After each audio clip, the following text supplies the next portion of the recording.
It's been a while. It's been a while. The gloves are off. Episode, no idea. Completely lost track and lost my way with it a little bit. Life gets in the way, doesn't it? But what I will say is, when I'm out and about, the most thing I get asked about more than anything is, when are you doing the next episode of The Gloves Are Off? And I always say, yeah, I'm going to do one next week. I'm going to do one next week. But just never get round to it. Like I said, life can get in the way. But here we are. We're back.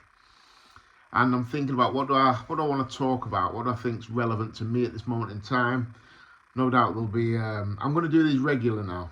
I really am. I'm going to commit to doing one a week minimum. And if anything pops up, then I'll also chat about that. I think the best place for me to start at the moment is a fighter that I train and look after, Adrian, the next king, who went to 2-0 on Saturday. Big, strong heavyweight, 6'6" guy, 17 stone 5 he weighed in on Saturday, and he boxed fantastic. He didn't beat a prime Mike Tyson. He's only had 2 amateur fights as Adrian, so he's very inexperienced. So the plan is to box him at a low level, but keep him sparring in high company. He sparred Joseph Parker, he sparred Tyson Fury, he sparred Solomon Dakers, Cash Ali.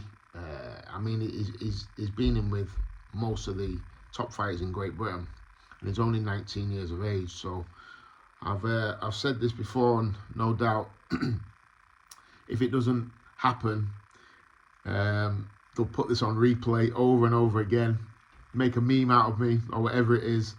But I honestly, and I've never been more certain about anything in my life, believe one day Adrian will be the heavyweight champion of the world. He's a special talent. He does so many things so good for somebody so inexperienced. I'm seeing with his natural development, his natural progression, his natural size. He's probably going to end up 18.5, 19 stone. Hits like a mule, very fast. So yeah, super excited to see his journey unfold. And I suppose today's episode, because loads of people say to me all the time, wait, how did you meet Adrian? And Adrian has got an unbelievable backstory, one that no doubt he will tell in his own time. But yeah, how I met Adrian, I got a phone call off a friend of mine that I used to play football with. And at the time when I retired from boxing, I opened up my own boxing gym. And part of my weekly schedule was going around to schools to mentor young kids that were struggling in school, were on the verge of exclusion, were being bullied, whatever, kids that were just having a bit of a problem in school. So I got a phone call off one of the teachers in this school over in Beverley, and he said, could you come and mentor this young kid we've got? I think your story would really resonate with him, and I'd love you to do a little bit of work with him. So I said, yeah, of course. How old is he? He said he's 14 years of age. So I said, yeah. And that was how it was left. And this sounds terrible, but I'm just going to tell you how that normally goes. Bearing in mind, I've probably done this 100 times, mentoring young kids, and you go into a room and you normally find kids and you find out a little bit about the backstory. Mainly it's horrific, and these kids are 99 times out of 100 what you expect them to be. I'm walking into this room to meet this young boy who's been bullied. That's with the debrief they gave me. We've got this young kid at school who's been bullied really badly, and we think your story would resonate with him. So I've walked into this room. Like I said, this sounds terrible, and I'm sat down there and I'm waiting for this little chubby ginger kid with really thick set glasses on, with shabby shoes or whatever it is, to walk through the door. And the door opens and in walks Adrian. Again, this sounds terrible, but I'm just going to shoot from the hip. I honestly thought, wow, that must be the kid who's bullying the kid that I'm waiting to see. And they must want me to say to this kid, listen, what the hell are you doing? You're ruining this kid's life. Give him a break. Look at the size of you bullying this young little kid that I'm waiting to see. You're making his life a misery. you know, give him a break type of thing. And Adrian sat down. 6 foot, I think he was 6'3", 6'4" at the time, 14 years of old, dreadlocks, Jamaican kid, sits down, and he could hardly get through the door, to be honest. He had to bend down to get through the door. Sat down, and after about 5 or 6 seconds, I thought, oh my God, this is the kid that's being bullied. I could not believe it. The size of this young kid. Wouldn't look me in the eye, wouldn't make eye contact. I was there for about an hour. He probably said 3 words. Everything was a yes. Called me Mr. Woodhouse. And this kid was getting tortured in his previous school. So this is over in Beverley. So anyone that knows that area, the demographic of people is 99% white. So you get a Jamaican kid who comes in, and kids can quickly find out who's confident and who isn't confident, who can fight, who can't fight. And like everything, kids sussed out early on that Adrian was not the most confident kid. Very, very quiet, very, very shy, and sensed probably a little bit of weakness and started to pick on him, started to bully him pretty bad. And it really, really affected Adrian's confidence. Went very, very quiet, went really within himself, wouldn't communicate with hardly anybody, and was having a really, really difficult time when I first met him. And I used to go and see him twice a week, sometimes 3 times a week, and started to get on with the kid. A lovely kid, really quiet, very, very shy. And over time, we started to talk a little bit more. And he got introduced to me as Curtis Woodhouse, former Hull City player. And Adrian had no idea I was a boxer until one day he went home and he Googled me. And he came back the next session and he said, "Oh, I didn't realise you used to be a boxer." I said, "Yeah, I used to box." And he says, "Oh," I said, "I didn't know." He said, I thought you used to play football." I said, "I did both." And I was like, "Oh, right, okay." And I said, "Have you ever done any boxing?" He said, "No, never." I said, "Well, you're a big old boy. Would you like to do some sometime?" And he said, "Yeah, of course." So I said, "Next time I come in, I'll bring my pads and we'll do a little bit of work." And then we went into lockdown. The government closed the country down and we all went into lockdown. So I got Adrian's contact details and stayed in touch with him.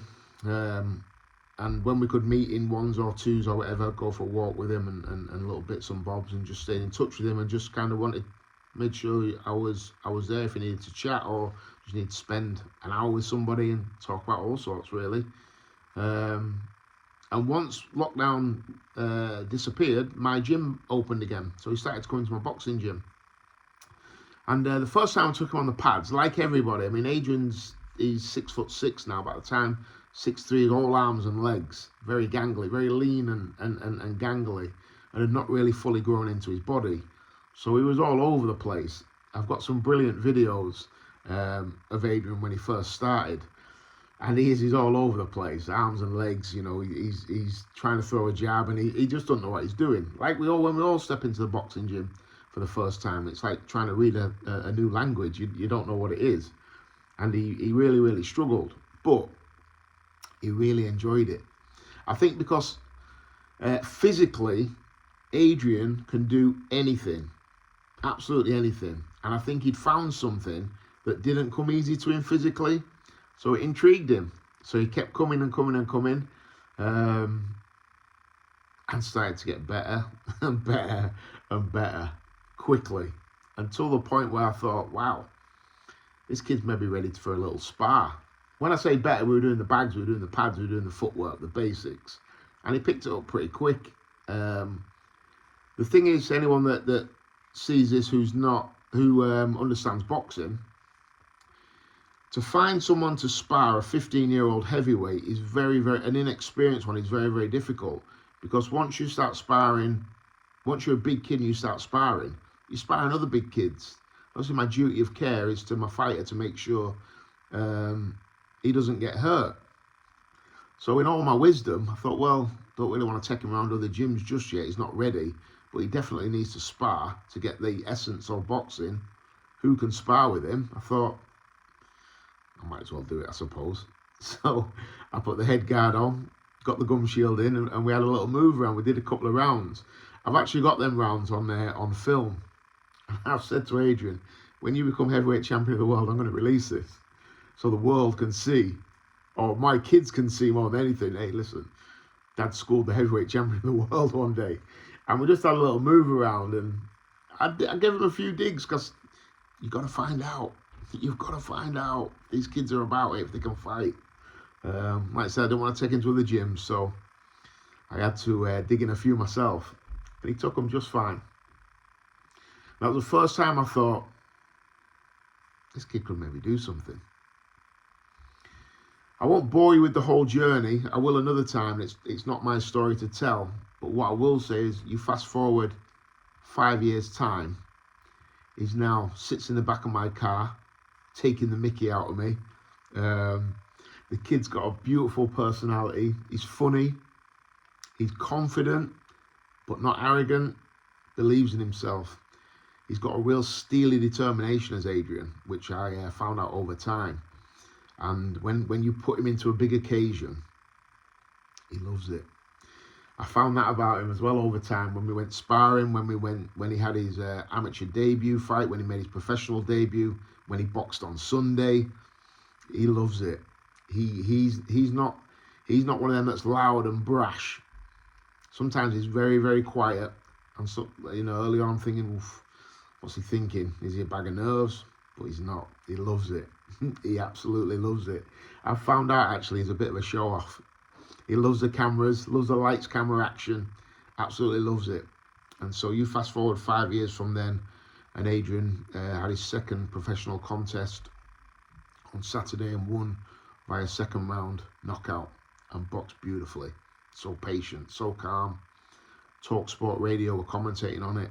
And just to see the growth of this young man, forget the boxing, just to see what this kid is from the day I met him to what he is now as an individual. Sorry, but I'm not saying give me a pat on the back. What I'm saying is the beauty of our sport of boxing is incredible, and what it can do for kids, and the confidence it can give them, the discipline it can give them, the belief, the journey it can give them. All of a sudden, Adrian's found something that he thinks he can be successful in, and he gives it everything. And just to see his journey develop over the last 5 years has been unbelievable. Like I said, I've had him in such deep waters when he's been sparring, and sometimes I'm watching it like, oh my God, how's he going to get on here? And every time he comes through with great success. He sparred Tyson Fury. Funny story. So he did. I think he did 3 rounds with Tyson, and he came back after the first round and he said to me, "Oh my God, he's good, isn't he?" I'm like, I don't know what you're expecting, mate, but yeah, the heavyweight champion of the world is pretty good. And he's like, yeah, man. He said, I don't know what to do with him. I was like, you just got to steam into him, mate. There's no point staying off and trying to outbox his kid. You got to put the pressure on. And Tyson was brilliant with him, really. He just moved him around a little bit, but it was great. It was really, really good to see. So I've had him in so many deep waters. He did a week sparring Joseph Parker before he was preparing for Deontay Wilder. And again, that was the first session. I'm watching that thinking, oh Lord, what have I done here? But boy, he didn't half perform well. He sparred really, really good. So happy, so proud of him. And just like I said, just to watch him develop as a human being has been amazing. To be honest, he's blown me away with how quickly he has got so good. And he's 19. He's an absolute baby. You look at some of the former heavyweight champions of the world, and again, I know that people are going to laugh at me here, but you can list the ones that are current now, and at 19 years of age, they are not better than Adrian. Anthony Joshua is nowhere near as good as Adrian at 19 years of age. Tyson Fury wouldn't beat Adrian at 19. Dillian White, Derek Chisora, none of these are touching him. If you look 19 years of age to 19 years of age, Now, will he develop when he's 26 to be as good as these guys? Who knows? But right now, this kid is a special, special talent. And I'm super excited about him. I hope this video doesn't put too much pressure on it. But I just wanted to kind of tell you the journey and the story that he's been on and how amazing this sport can be for so many kids. So many. I sometimes think, wow, if Adrian didn't find boxing, what would he have done? But he is an athletic freak. We were doing this. I did a sprint session with him. So it was 2 800s, 4 400s, 6 200s, and then 10 100s. So he's done the 8s, done the 4, done the 2, and then we got to the 100 meters, and he was shattered. And I said, right, let's try and get him under 12 seconds, I think the aim was. So the first one he's gone off. I'm on the stop clock here. So the first one he's gone off. Boom! So I started the watch. He's gone. Stopped it. 10.7. So I'm like, that can't be right. He cannot have just ran 10.7. So, and then the recovery was like, so you sprint and then you walk back. No, sorry, you don't walk back. You can go as slow as you want on the way back, as long as it's not a walk. So it's a bobble. It's a bobble. So it's probably, I don't know, by the time he gets back, 30 seconds. So when he's got back, I said, that says 10.7. He said, you haven't done 10.7 there. You know what he said to me? He said, I can go quicker than that. And I said, do one as fast as you can then. Boom. 10.3 he ran. 10.3 seconds after doing the full load of the 8, 4, 2s. Like, athletically, physically, what this kid can do is unbelievable. If somebody had got hold of him at 10, 11, 12, he could have been anything. And I mean anything.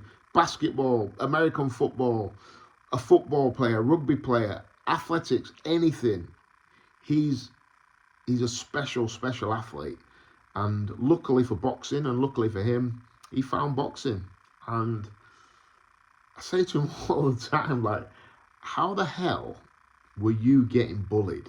Talk me through it. What happened? How did you end up in that situation where you were being bullied?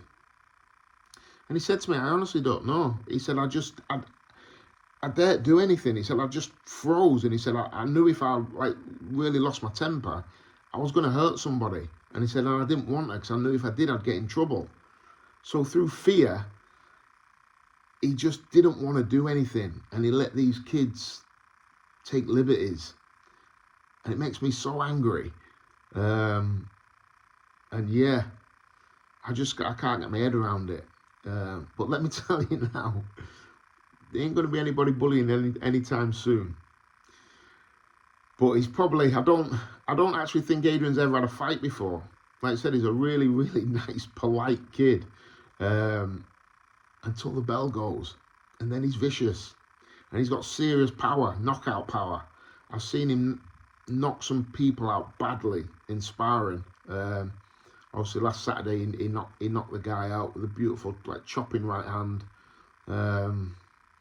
Yeah, I could go on about him forever. He's a special talent. More importantly, he's a lovely, lovely kid. And once the world gets to know his story, he's going to be able to inspire so many people, because it's an incredible story. It's not my story to tell. I've just told you a little bit about how I met him. But yeah, he came over from Jamaica when he was 6 years of age, and landed in Yorkshire.